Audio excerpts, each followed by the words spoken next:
तो मूवी की शुरुआत होती है वेनिस में एक ऑक्शन को दिखाते हुए, जहां पर इस जगह के सबसे बड़े बड़े लोग मौजूद थे। यहीं हम लोग साइरिस नाम के एक आदमी को देख पाते हैं जो कि पेशे से एक बहुत बड़ा चोर था।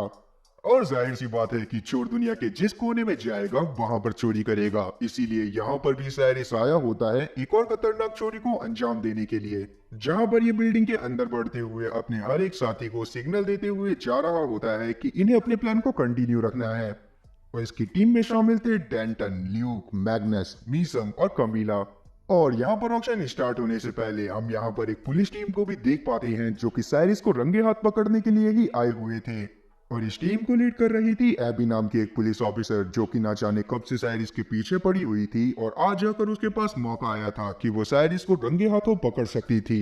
अब ऑक्शन की शुरुआत होती है जिसमें हम लोग देख पाते हैं कि सबसे पहले यहाँ पर एक पेंटिंग दिखाई जाती है जिसका प्राइस था 2 करोड़ रुपीज। इस पेंटिंग को एक इंसान ने खरीद लिया था, इसीलिए इसको वापस से लॉकर में लेकर जाया जाने लगता है। पर पेंटिंग के लॉकर में पहुंचने से पहले ही मैग्नस उसे इतनी सफाई से गायब करता है कि किसी को उसके ऊपर शक नहीं होता।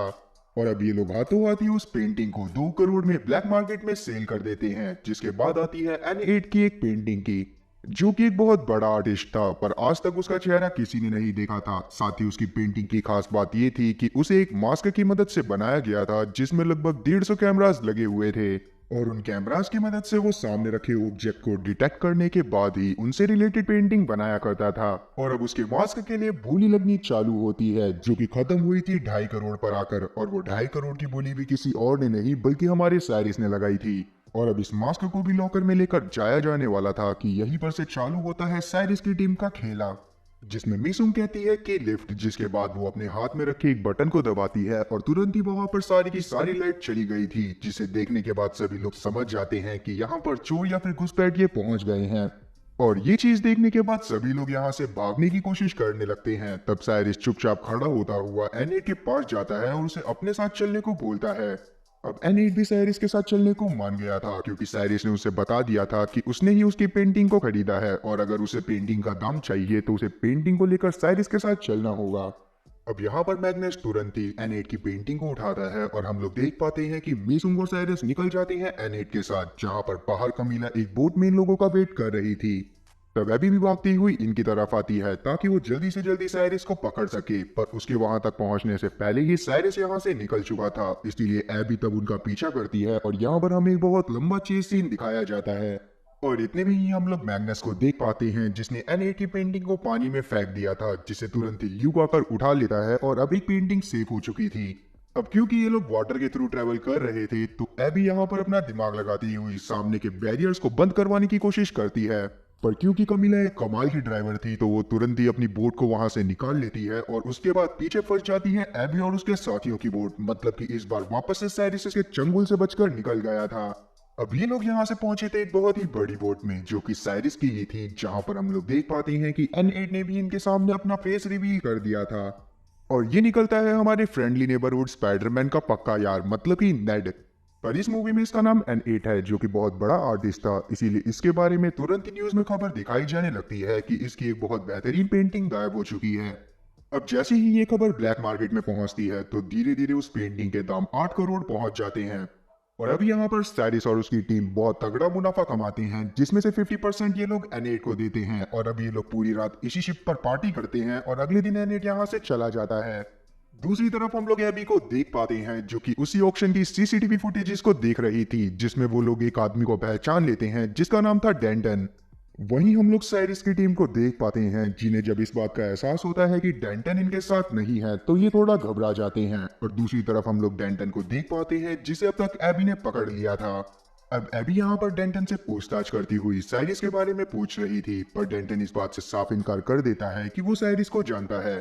तब एबी यहाँ पर डेंटन को धमकाती है कि अगर ये इनकी मदद नहीं करता तो इसे 20 साल की सजा होगी। जिस बात से डरते हुए डेंटन इसे साइरिस की करंट लोकेशन के बारे में बता देता है, जो कि लंदन में थी। पर अभी के टाइम पर जब एबी अपने डेस्क पर पहुंचती है तो यहाँ पर इसे साइरिस और साथ ही इसकी किसिंग के फोटो मिलते हैं। और अब जाकर हम लोग जान पाते हैं कि इन दोनों का पास्ट में कुछ रिलेशन रहा था। लेकिन अभी अभी इस चीज पर ध्यान नहीं देती और इसके बाद ये पहुंच जाती है सर लंदन में, ताकि ये साइरिस को पकड़ सके। अब वहां इंटरपोल में पहुंचने के बाद यहाँ पर इसे हक्सली नाम का इसका बॉस मिलता है, जो कि इससे साइरिस को ढूंढने को बोलता है। तो पहले अभी उस चीज की वजह पूछती है कि आखिरकार ये साइरिस को क्यों ढूंढना चाहता है। जवाब में हक्सले से बताता है कि पूरे देश भर में एक ऐसा आतंकवादी है जो कि जगह जगह पर सुनामी लाकर अपने शेयर्स के प्राइस को बढ़वा लेता है, और इस काम में वो मदद लेता है लिवाइथन नाम की एक बहुत बड़ी हैकर की, जो कि आसपास के एरिया के डैम को हैक करने के बाद पूरे शहर में पानी छोड़ दिया करती थी। और अभी के टाइम पर अगर हमें जॉर्जन लार्स और साथ ही लिवाइथन को पकड़ना है तो हमें साइरिस की मदद चाहिए होगी।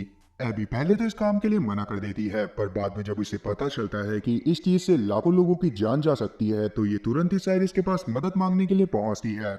साइरिस यहाँ पर खुद भी पहले इसकी बात सुनने के लिए तैयार नहीं था, पर बाद में जब एबी पास्ट की बातें करने लगती है तब जाकर हमें एक स्टोरी के बारे में पता चलता है।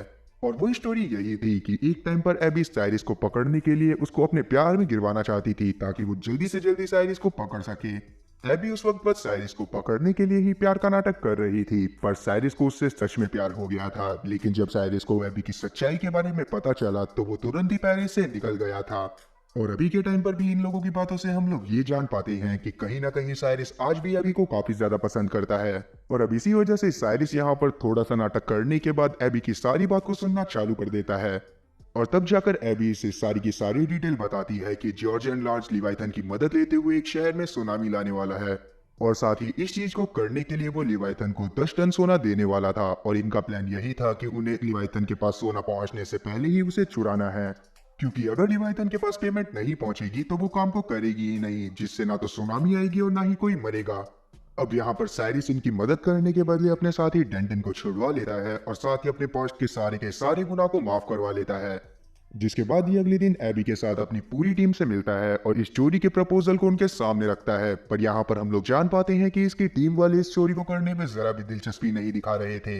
लेकिन जब एबी इन लोगों को गोल्ड के बारे में बताती है तो ये लोग इस चोरी में दिलचस्पी दिखाना चालू कर देते हैं। पर बाद में एबी इन्हें बताती है कि उस गोल्ड को चुराने के बाद भी इन लोगों को उसे गवर्नमेंट को वापस करना होगा। और इस बात को सुनने के बाद ये लोग वापस से मना कर देते हैं। पर साइरिस तब कमान को संभालता है और यहाँ पर इन सबको किसी तरह से कन्विंस कर लेता है कि ये लोग इस चोरी को अंजाम देंगे। अब जॉर्जियन लार्ज का सारा गोल्ड एक प्लेन के थ्रू ट्रांसफर होने वाला था, इसीलिए ये लोग डिसाइड करते हैं कि ये लोग एक दूसरे प्लेन की मदद से उस सारे के सारे गोल्ड को छुड़ाएंगे। तब साइरिस यहाँ पर अपनी टीम से एक बहुत बेहतरीन प्लान बनाने को बोलता है, जिसके बाद वो खुद लग जाता है एक प्लेन को फाइंड आउट करने के लिए। वहीं हम लोग जॉर्जन को देख पाते हैं जिसके साथ ही पाब्लो ने एक आदमी को पकड़ा था जो कि पुलिस वालों का साथ दे रहा था, और ये वही आदमी था जिसकी मदद से हक्सली को इस पूरे के पूरे केस के बारे में इंफॉर्मेशन मिली थी। तब पाब्लो से यहाँ पर जॉर्जन इस आदमी को जान से मारने को बोलता है। अब जब वापस से सीन साइरिस पर आता है तो वो प्लान के बारे में ही सोच रहा था। तब एबी यहाँ पर इसे बात करते हुए एक पेंटिंग के बारे में बताती है जो कि इसकी मॉम के स्कूल में लगी हुई थी, और वो पेंटिंग कहीं ना कहीं इसकी मॉम और साथ ही एबी को बहुत ज्यादा पसंद थी। पर एक टाइम पर उस पेंटिंग को किसी ने चुरा लिया और वो आज तक नहीं मिली। और तभी अचानक से ही साइरिस के दिमाग में भी एक आदमी की छवि आती है जिसके पास एक प्लेन था, इसलिए ये लोग पहुंच जाते हैं तुरंत ही उस आदमी के पास ताकि ये लोग प्लेन को भाड़े पर ले सकें। पहले तो यहाँ पर वो आदमी इन लोगों को प्लेन देने में नखरे कर रहा था, पर एबी जब यहाँ पर अपना इंटरपोल का बैज दिखाती है तो इस आदमी की ऐसी हो जाती है। और कहीं ना कहीं अब इन लोगों के हाथ में एक प्लेन लग गया था जिसकी मदद से अपनी चोरी को अंजाम दे सकते थे।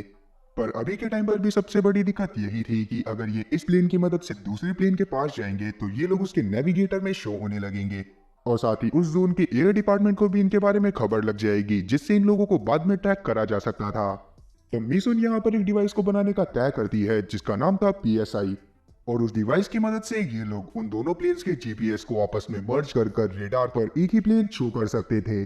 और हम लोग कामिला को देख पाते हैं जो कि प्लेन को उड़ाने की कोशिश कर रही थी ताकि ये टाइम रहते उस प्लेन को दूसरे प्लेन के नीचे ला सके। लेकिन अभी के टाइम पर भी ये दिक्कत थी कि PSI को दूसरे प्लेन में एक्टिवेट करने के लिए इन्हें थोड़ा सा समय चाहिए था, और इसीलिए इन्हें एयर सिग्नल डिपार्टमेंट में एक ऐसे बंदे की जरूरत थी जो कि उस समय में लोगों को संभाल सके। और तब यहाँ पर एबी हैरी नाम के एक बंदे के बारे में बताती है जो कि एयर सिग्नल डिपार्टमेंट पे ही वर्क करा करता था। और अब ये लोग पहुंच जाते हैं हैरी के पास मदद मांगने के लिए, पर हैरी क्योंकि थोड़ा अकड़ू था इसलिए वो इनकी मदद करने के लिए मना कर देता है।